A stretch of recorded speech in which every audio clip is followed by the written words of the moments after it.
All right. Welcome to Mechinations OverBoost, a podcast interview series featuring discussions with mecha game speedrunners about their interest in all things mecha. I'm your host, pmcTRILOGY. With me today is Tapioca, known for speedrunning Zone of the Enders and Zone of the Enders, the second runner, among other things. Tapioca, how are you? I'm doing great today. Fine. Are you still glowing in the aftermath of your Razor freestyle scooter run at AGDQ 2020? Well, I'm waiting for someone to comment on that video. I monitor it. I'm a gremlin. No, that's extremely fair. I mean, that's in case the listener you're not familiar with what's going on. There was a news story where the GDQ YouTube videos for this year's event did not have the comments turned on right away, and apparently it was due to a YouTube moderation issue. Now those have been turned on, and I've seen a lot of runners who had runs at the event sort of waiting for things to turn out. But unfortunately, a scooter is not a mech as much as I wish it could be. So anyway, before we dive in, so I think the most of our discussion is going to be focused on Zone of the Enders, the speedrun history, especially your involvement with it. But before we get to there, I wanted to ask if you have a history with mech stuff prior to that. Were you a fan of any, shows, maybe, a Gundam show or Power Rangers or any other games before you got into speedrunning Zone of the Enders? Not really at all, honestly. Like, I saw, I've watched Neon Genesis Evangelion like practically everyone else. Are you a fan? But aside from that... Do you like Evangelion? I watched it. I watched the movie. It was fine. Okay. I'm not the biggest fan in the world. Honestly, I've never had that much involvement in mech stuff before Zone of the Enders. That's kind of my main thing. So, did you play that game casually before getting into it as a speed game?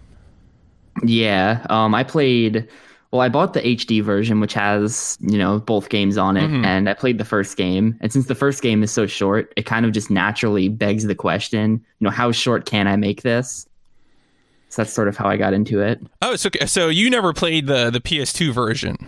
No, I first played on HD. Okay, interesting. And then you said you just got it as a casual game. How quickly did you go from playing it casually to speedrunning it? I think the same day, to be honest. I think I beat the game, and then that evening I played it again. And so that was okay. So you did speedrun. That was going to be one of my questions. Was did you speedrun Zone of the Enders 1 before moving on to 2? Yeah, I ran the first game for I think over a year before picking up the second. Okay, cool. Was there a big scene for speedrunning it at the time that you picked it up for the first game? No. There was basically no scene. There had been a couple of runs dating back to, SDA times, 2000s, stuff like that. But nobody was actively running the game at the time. Okay. How useful were those older runs? To be honest, not that useful. They're runs. Like, the game, you basically just play through the game, but fast is what the speedrun is. So as long as you know how to get through the game casually, from there, most of the fight strats are things that I just came up with myself. Right. So, okay. So in terms of, I like to divide speedrunning into sort of three activities, and I'm borrowing a bit from OmniGamer's Speedrun Science book here, and sort of dividing things into discovery, routing, and execution. And it sounds like in terms of discovery, maybe the two big things were answering the question, like, what is the quickest path to the end of the game? And then also, what is the most effective way to fight the bosses? Yeah, those are pretty much the two components of the game. Okay, and now I was looking up some statistics. I was doing a little research beforehand, and I think I saw, so for Zone of the Enders, there are 3 categories. There's any % easy, any % normal, and any % very hard. And now you've done all 3 of those, right? Right, yeah. Are there any big differences among them? So very hard is kind of an obnoxious category for that game. It's basically the same run. The only difference is bosses take longer to kill, and towards the end of the game on very hard, all of the enemies will just sort of kill you in one shot if they want to. So it becomes a whole lot more random than an easy run.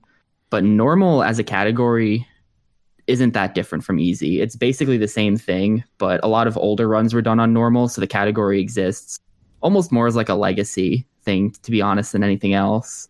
Yeah, I noticed that. So as a little history for your time with speedrunning the Zone of the Enders, and this will come up with our discussion of Zone of the Enders 2, but I did notice that someone who was on your couch, so you speedran Zone of the Enders, the second runner at AGDQ 2018, and I watched that video in preparation for doing this interview, and I noticed that Carcinogen SDA was on your couch, so he has speedrun 80% normal in Zone of the Enders 1. I didn't realize that he had a history with the series. Yeah, he did that run pretty close to when I did that Zone of the Enders 2 run at GDQ. That's why he was on my couch. Actually, I had recently verified that run, I think, so I knew he knew some stuff. He actually had run the game from back in the SDA days, like a long time ago. Okay. So he has some history with the series. That's really cool. That's really, really neat. So we talked about the boss strategies are a big deal.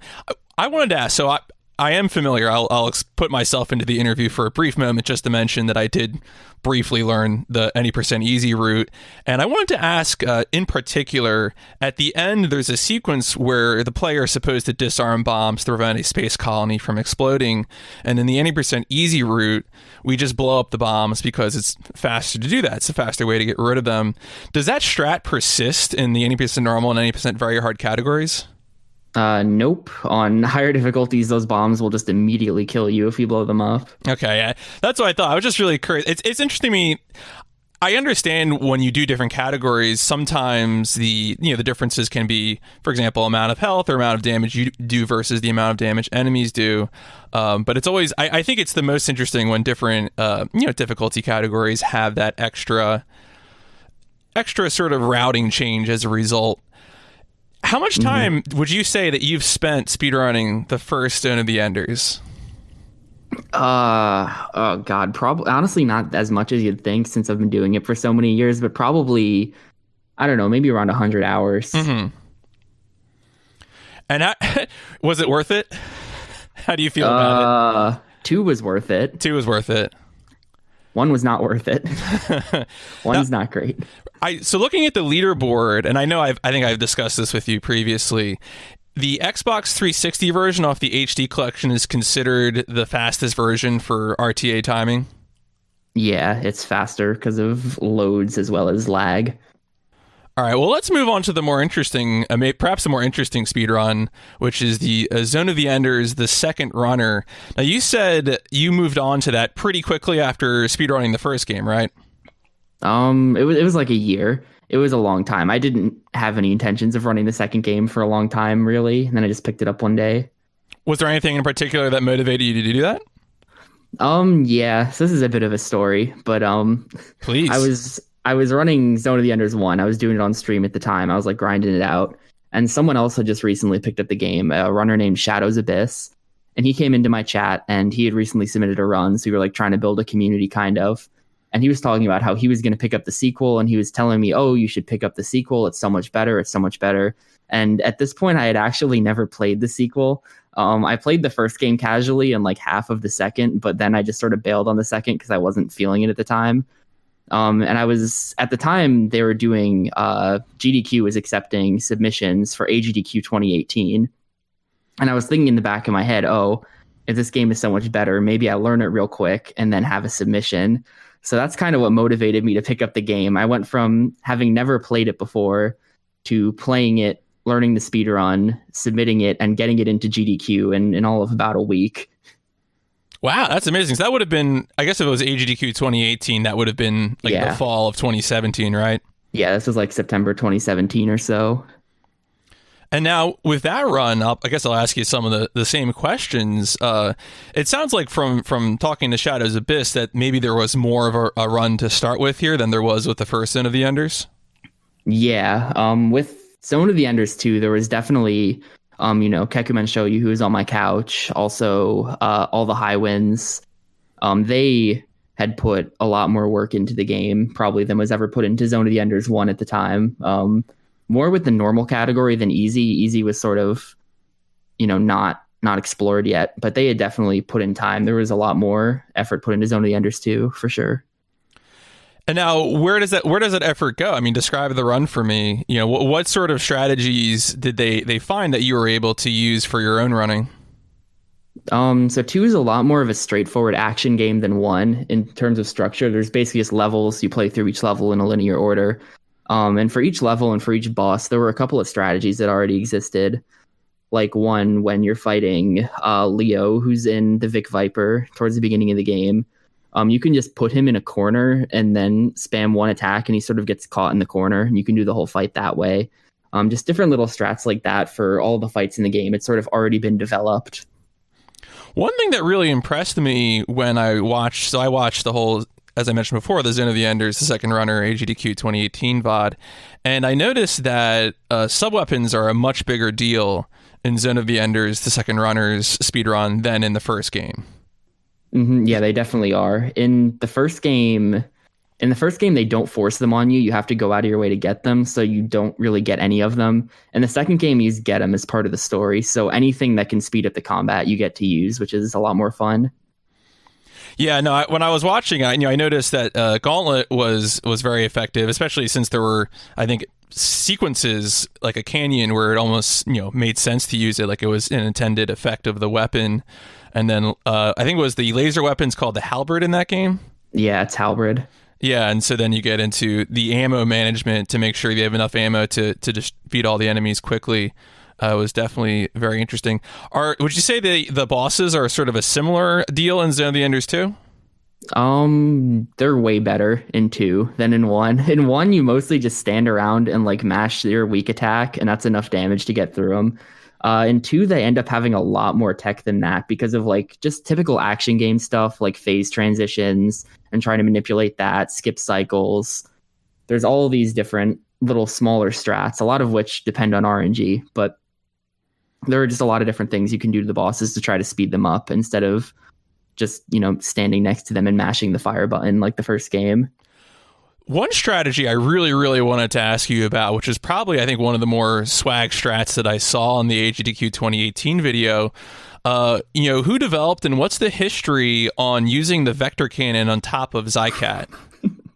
That one, that I believe was an all the high wind strat. That's an older strat than me with the game. But yes. So just to give the listener idea, the vector cannon in Zone of the Enders 2 is this weapon that you sort of have to spend a really long time charging up, and also in addition you have to charge it up while being positioned on the ground. And so this fight against this enemy Zykat's like this big sphere of all this moving parts and lasers and whatnot, and you really, really shouldn't be able to deploy this weapon because it's a fight in the air. But I guess for the game's purposes, that you're able to charge the cannon up while you stand on top of the boss's head, and then you can like slide off and shoot him with it. It's very impressive looking to someone who hasn't tried to do it. Mm-hmm. So when I did that in the run, that was a total swag strat. There's no reason to do that on easy. But as far as I'm aware, I'm pretty sure that's still the strat that you do on normal because you need the extra damage. So that was just something I mixed in because I had already screwed up the fight completely. So I was like, might as well. This is cool. might as well look good, right? No one will know. I can recover this. With categories for Zone of the Enders, the Second Runner, I see that you've done any % easy and any % normal, and both of those you've done on, I guess it's PS3, right? Is PS3 better for this version of the game? Or for this game, I should say. So it's a little weird between 1 and 2. PS3, well, so technically the remake is better, but that's Mars. I haven't done runs on the remake. Okay. So for PS3 is better than 360. So if you want to run both games, it used to be that you needed to own the 360 and the PS3 version of the same HD collection. But, at the time I was doing the runs, PS3 was fastest. Now, is there a reason for that? Is there like a patch or something that came out that only affected 2 or something? Yeah, actually, that's exactly what happened. So when the game launched, 2 was in a horribly broken state on both systems. And they went ahead and created a patch. A third-party company came in and patched the game, only Zone of the Enders 2, and only on PS3, probably because that version sold more or something. So it made the PS3 version not lag anymore, as well as like some visual improvements that don't really matter. But the lag and the loads are a big thing. When it comes to the HD versions of the Zone of the Enders games, and I guess this maybe also applies to the Mars version for Zone of the Enders 2, are there other differences? Like, are there any extra rooms, extra bosses, or, other gameplay tweaks? Yeah, there's a bunch. Some intended, some not. Like they compared to the original PS2 version, they actually made an updated PS2 version called Special Edition, which was only released in Japan and Europe.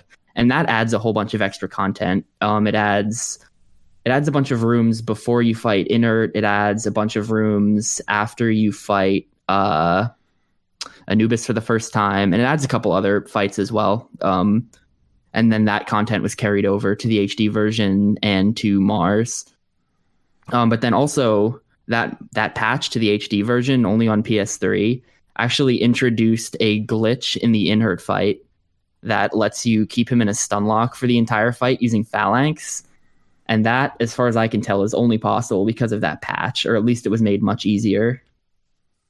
Oh, so the Inert, for the listener, the Inert fight is this fight with kind of a spooky mech that, like, if I describe the spooky, scary skeletons of mecha fights, this is more or less it, and he constantly appears like an illusion out of the background. But when I watched the AGDQ VOD, you were able to, especially, it was even easier in the second half of the fight where you're essentially in like a black abyss, and you're able to stun lock him and just take out his whole health bar without having to do this long cinematic Kojima sequence. Yeah, fun fact about him, that mech was actually designed by Kazuma Kaneko, who does all of the designs for Shin Megami Tensei. Oh, that's extremely cool. Artist on the game or something. Yeah, it's got a really different look. Mechanical designer, I gotta tell you, if you're listening to this and you're a fan of mechs, a really important thing to do when you read the credits for any anime or game is to pay attention to who is the mechanical designer, because those are the people that are coming up with the mech designs. And the more I've paid attention to that, the more I've been able to discover, other things that have cool mechs in them. So that's always a good thing to look at for sure. Well, now that you maybe have brought that up, I have to ask, what is your favorite mech in the Zone of the Enders games? It might be Inert, honestly. It might be. He's got the mech has just like a giant, almost I want to describe it as like a marble statue on the head, like a Roman marble statue. It's really out there compared to all the other ones. Okay, that's fair. I'm trying to think of who I would have gone with. I feel like I would have gone maybe for I feel like Arjet has always been sort of my favorite, just because of the whole, especially the attack animation where she does that long laser attack and makes herself invulnerable. I always thought that looked really sick. Well, actually, I should ask though about Zone of the Enders 2. You mentioned that you have not played the Mars version. Do you have any plans to go and hit that version of the game? I have played Mars. I own it on PS4, but the load times on PS4 are insanely bad.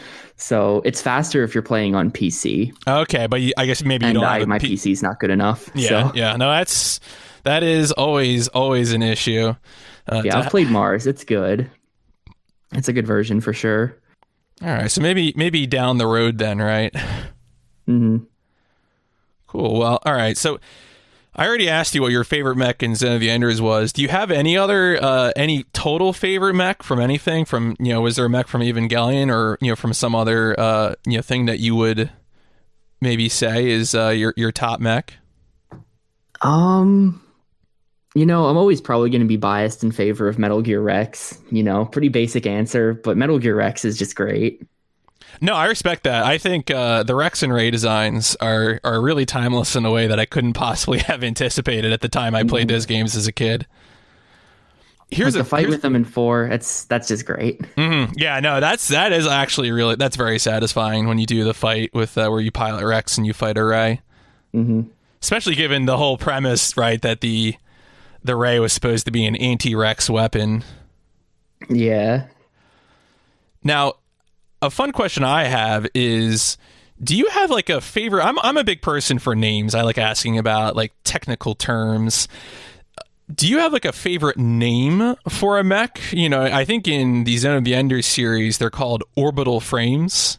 Yeah. And but then you have lots of variations. You know, Mobile Suit and Gundam, Vertical Tank and Steel Battalion, the Wanzer in Front Mission. Do you have a favorite name for a type of mech? You know, maybe it's just orbital frame. I'm not sure. I'm not the world's biggest mech expert. Orbital frame as a name has always struck me as kind of odd because they never go out into space, so they're never actually like orbiting anything. No, that's extremely fair. You know, even the entire Zone of the Enders universe, you're pretty much always on. I mean, you're either in the space colony or you're on Mars or you're. Well, what's the moon? Is it Io? In the beginning of Zone of the Enders 2? In the beginning of 2, that is Callisto. It's Callisto. Close enough, right? Same. It's Jupiter. And then you're on, I think, Phobos at the end of 2. Okay. Mars of Moon of Mars. Right. Which leads me to my next question. In Zone of the Enders, the Fist of Mars. Oh no. You are on the surface of Mars. Do you have any plans to play that game, to be able to be the first person to do a Zone of the Enders series anthology? Well, I think you know the answer to that one, Trilogy.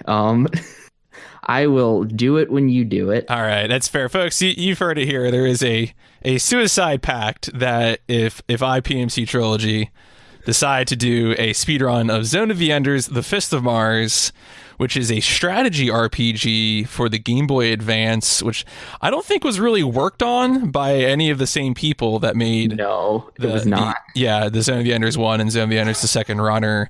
But I did have briefly started, and it's an interesting game because it's a strategy RPG, but it also has... You know how like when Fire Emblem, if you play that game and when you attack, you get to see the nice animation, and chances are you miss and the enemy crits you and you die, which usually how playing Fire Emblem works.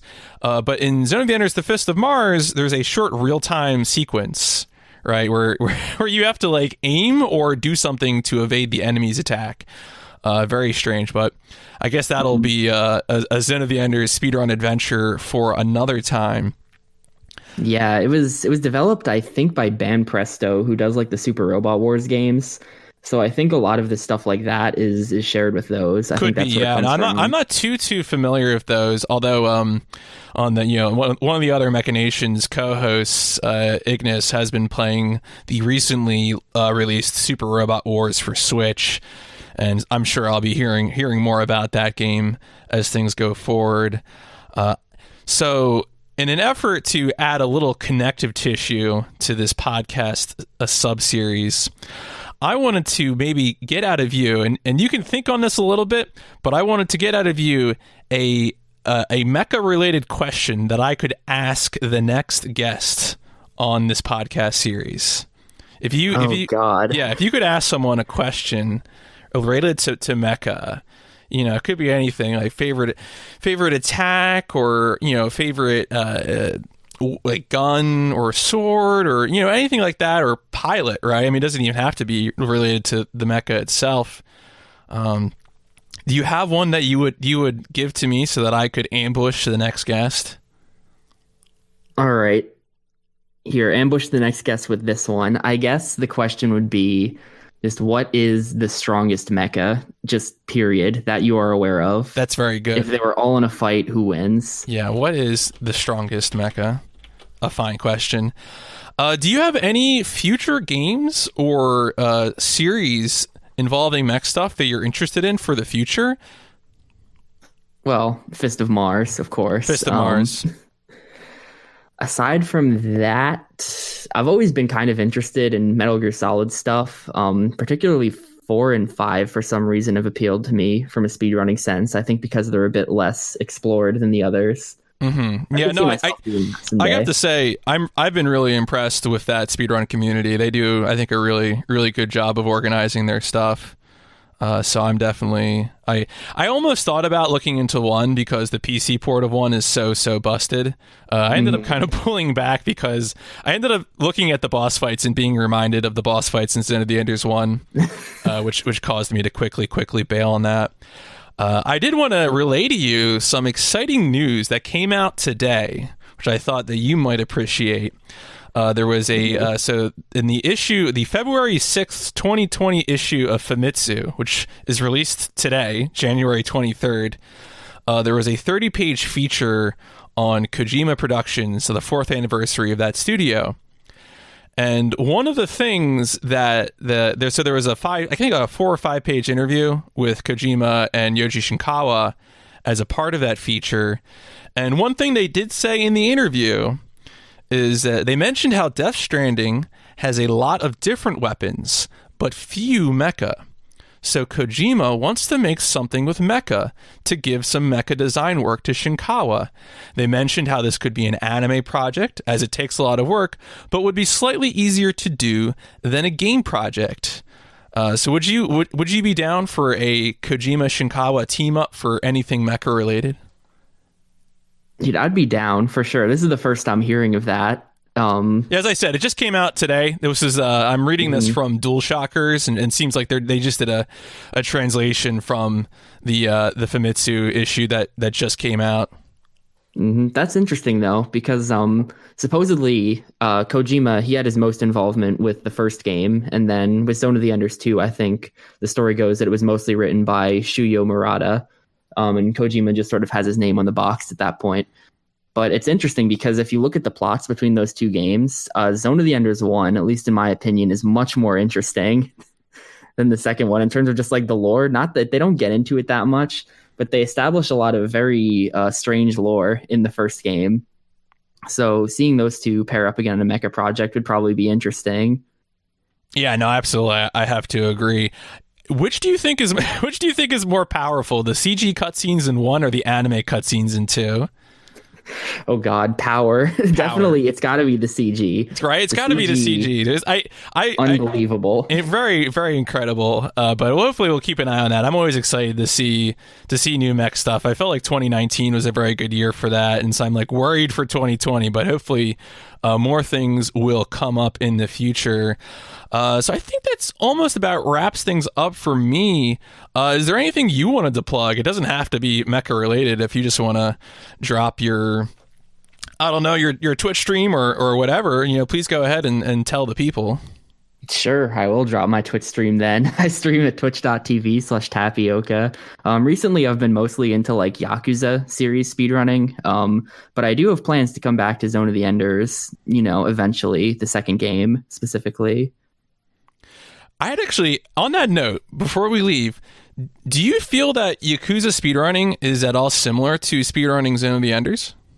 I kind of do, actually, with specifically the bosses, and trying to figure out boss strats and things like that. Most of the boss strats in 2 are they're very specific and kind of technical, where you have to do the right moves at the right time to try to manipulate the boss and stuff like that. And a lot of the Yakuza bosses, I find, as I route more of them out, they kind of play out the same way. So that may be why both series end up appealing to me. Yeah, no, I thought that was an interesting connection, especially too as the Yakuza series has become so popular here in the West. Well, deservedly. It's I only play it casually, but I have a lot of fun with it. But anyway, I think that's going to wrap things up. Thank you for all the insight into your experiences in the Enders and some of your thoughts and opinions on the series. This has been the first issue of Mechinations OverBoost. I'll see y'all later as we blast off.